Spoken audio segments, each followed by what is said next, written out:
এ কি রাজুর মা, হাত চালিয়ে কাজ কর। এভাবে কাজ করলে তো সারা দিনেও কাজ শেষ হবে না। এই তো আপা, তাড়াতাড়ি করছি।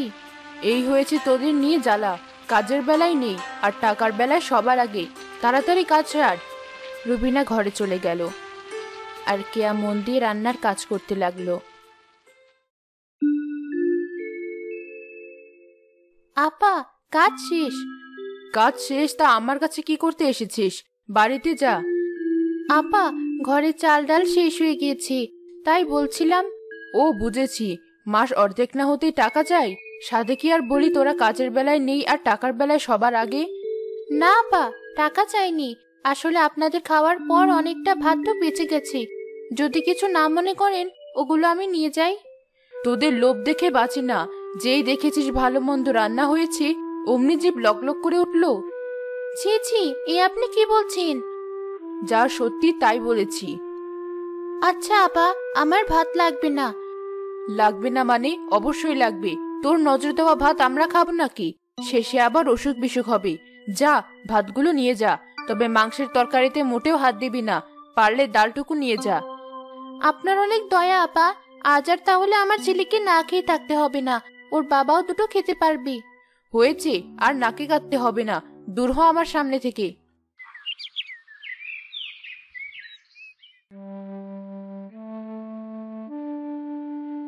মা, তুমি এসেছো? তাড়াতাড়ি খেতে দাও মা, খিদেতে আমার পেটটা চোচো করছে। কই এসেছো? রাজু, তোর মা এত দূর থেকে আসলো, ওকে একটু বিশ্রাম করতে দিবি? তা না, আসতে না আসতেই খেতে দাও, খেতে দাও। ছেলেটাকে বকছো কেন? ওর বোধহয় একটু বেশি খিদে পেয়েছে। আয় বাবা, আমি খেতে দিচ্ছি, আর তুমিও এসো। এ কি, তুমি আবার কাঁদছো কেন? কাঁদবো না তো কি করবো বলো? সবই আমার কপালের দোষ। না হলে এই বয়সে বিছানায় পড়ে থাকি। কোথায় আজ আমার কাজ করে তোমাকে খাওয়ানোর কথা, তা না উল্টো তুমি কাজ করে আমায় খাওয়াচ্ছ। এভাবে বেঁচে থাকার চেয়ে যে মরে যাওয়া অনেক ভালো। কেঁদো না, তুমি তো আর শখ করে বিছানায় শুইনি, অসুখের তাড়নায় শুয়ে আছো। তাছাড়া এটা তো আমারও সংসার, আমি কি আর অন্য কাউকে কাজ করে খাওয়াচ্ছি? তবুও গিন্নি, আজ যদি আমার এই অবস্থা না হতো, আমি কি তোমায় পরের বাড়িতে কাজ করতে পাঠাতাম? হয়েছে, আর কাঁদতে হবে না, চলো খেয়ে নেবে। কেয়া রাজু আর সেলিমের খাবার বেড়ে দিল। সে কি, তোমার প্লেট কোথায়? রুবিনা আপা তো কিছুতেই না খেয়ে পাঠাবে না, তাই আমি খেয়ে তোমাদের খাবারটা নিয়ে এসেছি। তার মানে তুমি ভালো ভালো খাবার খেয়ে আমাদের জন্য শুধু ডাল আর ভাত নিয়ে এসেছো? না মানে? দেখছো তো বাবা, মা আমাদের কেমন ঠকাচ্ছে। শুধু গায়ে পরেই বড় হয়েছিস, মাথায় তো একটুও বুদ্ধি নেই। তোর মায়ের শুকনো মুখটা দেখেও বুঝতে পারছিস না ও মিথ্যে কথা বলছে? কি বলছো এসব? একটা কথাও বলবে না। যাও, আর একটা প্লেট নিয়ে এসো। আমি জানি তুমি না খেয়ে আমাদের জন্য খাবার এনেছো, যাতে আমরা পেট ভরে খেতে পারি। না, বিশ্বাস করো, আমি খেয়ে এসেছি। হয়েছে, আর শাক দিয়ে মাছ ঢাকতে হবে না। যাও, প্লেট নিয়ে এসো, নয়তো আমিও ভাত খাবো না। একই মা, তুমি কাঁদছো কেন? বুঝেছি, তোমারও মনে হয় অনেক খেতে পেয়েছে। আমার ভুল হয়েছে মা, আমি বুঝতে পারিনি। যাও মা, প্লেটটা নিয়ে এসো। কেয়া ভাতের প্লেট নিয়ে আসলো। এরপর তিনজন ভাগ করে খাবার খেতে লাগলো।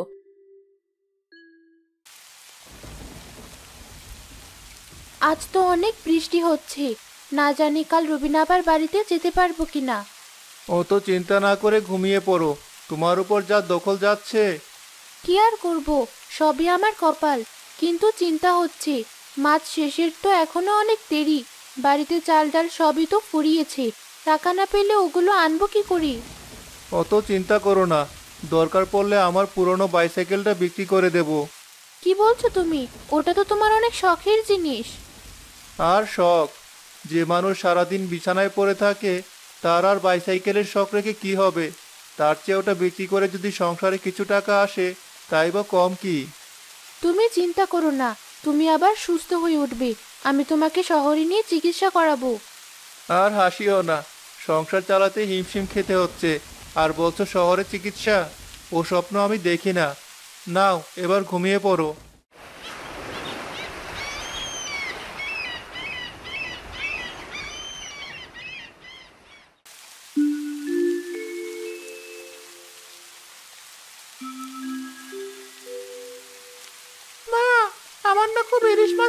ইচ্ছে করছে। আজ একটা ইলিশ মাছ কিনে আনবে মা। ইলিশ মাছের তো অনেক দাম, এত টাকা আমি কোথায় পাবো? ওসব আমি জানি না, আমার খেতে ইচ্ছে করছে, শুধু এটুকুই জানি। মা, বলো না, আমার ইলিশ মাছ খাওয়াবে। ছি বাবা, তুই না ভালো ছেলে, ভালো ছেলেরা এমন বায়না করে না বাবা। কেন বাবা, আমার কি একটু ভালো মন্দ খেতে মন চায় না বলো? রোজই তো ভর্তা ভাত খাই, একদিনই তো একটু মাছ খেতে চেয়েছি, তাতে এমন বলছো? আচ্ছা বাবা, আমি চেষ্টা করব, এবার আমি আসি। কি মজা, কি মজা, আজ খাবো ইলিশ ভাজা। রাজুকে বিদায় দিয়ে কেয়া রবিনাথের বাড়ির দিকে রওনা হলো। ওই যে এসেছি। তা রাজুর মা, এতক্ষণে তোর আসার সময় হলো? এদিকে যে রাজ্যের কাজ পড়ে আছে, সেগুলো কে সারবে? আসলে বাইরে যা বৃষ্টি হচ্ছে, তার জন্যই দেরি হয়ে গেল। তা তো বটেই, তোদের তো আবার অজুহাত তৈরিই থাকে। হয়েছে, আর কিছু বলতে হবে না। যা, তাড়াতাড়ি রান্নাটা সার, নইলে আবার সময় মতো খাবার পাবো না। যাই, আমি বরং একটু বিশ্রাম করি।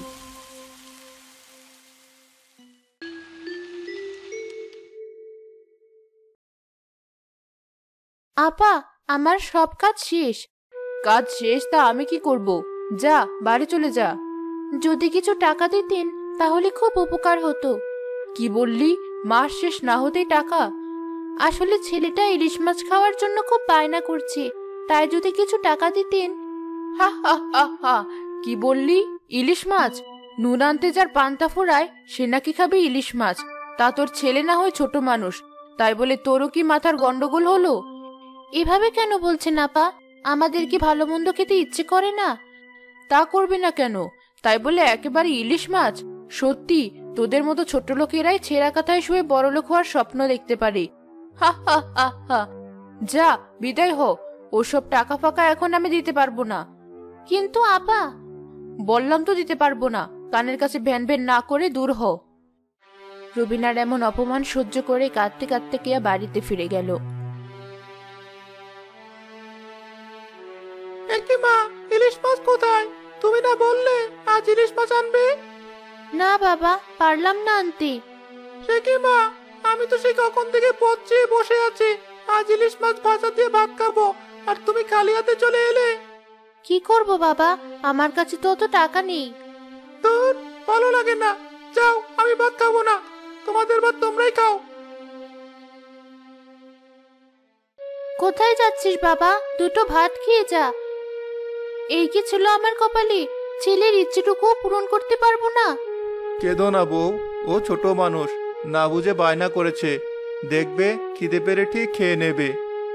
সে না হয় বুঝলাম, কিন্তু মা হয়ে ছেলের ইচ্ছে পূরণ করতে পারছি না, এ কি কম কষ্টের? সবই আমাদের কপাল, কেঁদো না, চলো খেয়ে নেবে। ছেলে এখনো খেলো না, আমি কি করে খাই? আমি বরং তোমার ভাত বেড়ে দিচ্ছি। না না, আমি তাহলে খাবো না, রাজু ফিরুক তখনই খাবো।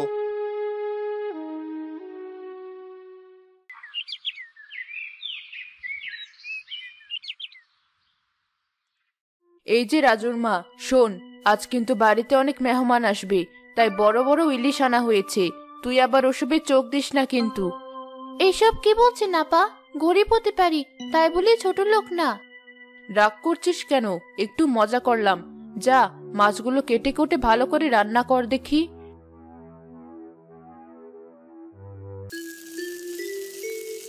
আহারে, আমার ছেলেটার কত শখ হয়েছে ইলিশ মাছ ভাজা দিয়ে দুটো ভাত খাবে। যে যাই ভাবুক, আজ আমি চুপি চুপি দুটো মাছ রাজুর জন্য নিয়ে যাব। কেয়া কাজ করতে লাগলো। কাজ শেষে বাড়ি ফেরার সময় সে রুবিনার কাছে গেল। কি রে রাজুর মা, আজ এত তাড়াহুড়ো করে বাড়ি ফিরছিস যে? আপা, আসলে আজ কাজ তাড়াতাড়ি শেষ হয়ে গেছে। তাই নাকি? তাই কৌটোগুলোতে কি নিয়ে যাচ্ছিস? তেমন কিছু না আপা, একটু ভাত পড়েছিল, সেটা আর একটু ডাল নিয়ে যাচ্ছি। তোদের নিয়ে আমার ভরসা নেই বাপু। দেখি, খোল দেখি কৌটোটা।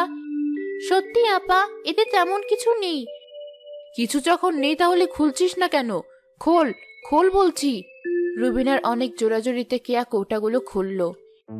এতদিন ঘরে কালসাপ পুষেছি আমি, এত দামের ইলিশ মাছ তুই চুরি করে নিয়ে যাচ্ছিস? আপা, আপনি আমাকে ভুল বুঝছেন। আসলে আর একটা কথাও বলবি না, সাদে কি লোকে বলে চোরের মায়ের বড় গলা? দূর হ আমার সামনে থেকে। কাল থেকে তোকে আর আমার বাড়িতে কাজে আসতে হবে না। এত বড় শাস্তি আপনি আমায় দিবেন না? ঢং দেখে বাঁচি না, জেনে শুনে আমি চোর পুষবো নাকি? যা, দূর হ বলছি। রুবিনা নিজের ঘরে চলে গেল। কেয়াও অপমান সইতে না পেরে কাঁদতে কাঁদতে বাড়ি ফিরে গেল। একে মা, তুমি কাঁদছো কেন? বাবা, বাবা তাড়াতাড়ি বাইরে এসো, দেখো মা কেমন কাঁদছে। কাঁদছি না, এই নে তোর জন্য আজ আমি ইলিশ মাছ এনেছি। না মা, তার আগে বলো তুমি কাঁদছো কেন? কি করব, গরিব হয়ে জন্মেছি, কাঁদতে তো আমায় হবেই। কি হয়েছে তোমার? সত্যি করে বলো, তোমায় এমন দেখাচ্ছে কেন?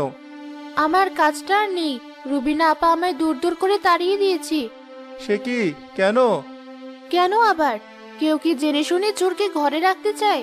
আমি তো ইলিশ মাছ চুরি করেছি, ছেলের জন্য মাছ চুরি করেছি। সব দোষ আমার। কেন যে আমি ইলিশ মাছ খেতে চাইলাম? ওই মাছ তুমি ফেলে দাও মা, ওই মাছ আমি খাবো না। ওই মাছের চেয়ে আমার ভর্তা ভাত অনেক ভালো। রাজু মাছের কৌটোটা তাদের উঠোনে বৃষ্টিতে জমা পানিতে ছুঁড়ে মারল। সাথে সাথে চারপাশটা সোনালি আলো ঝলমল করে উঠল। ঘরে চলো, যা হওয়ার হয়েছে, তুমি আর চিন্তা করো না।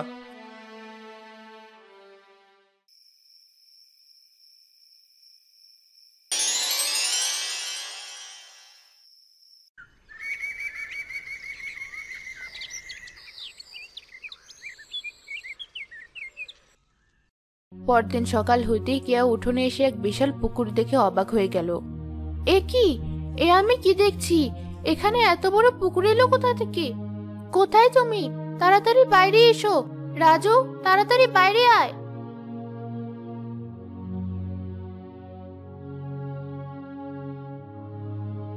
কি আশ্চর্য, এক রাতে উঠোনে এমন পুকুর এলো কোথা থেকে? আমিও তো সেটাই ভাবছি। আরে, ওটা কি লাফিয়ে উঠলো? মাছ নাকি? মাছ কোথা থেকে আসবে? দেখে তো মাছই মনে হলো। দাঁড়াও, আমি এখনই গামছা পেতে দেখছি আসলে কি হলো। রাজু পুকুরে গামছা ফেলতেই অনেকগুলো ইলিশ মাছ গামছায় উঠে এলো। এ কি, এ আমি কি দেখছি? এতগুলো ইলিশ মাছ, তাও আবার পুকুরে। আমি সত্যি দেখছি তো? আরে তাই তো, এ কি করে সম্ভব? হ্যাঁ বাবা, সবই সম্ভব।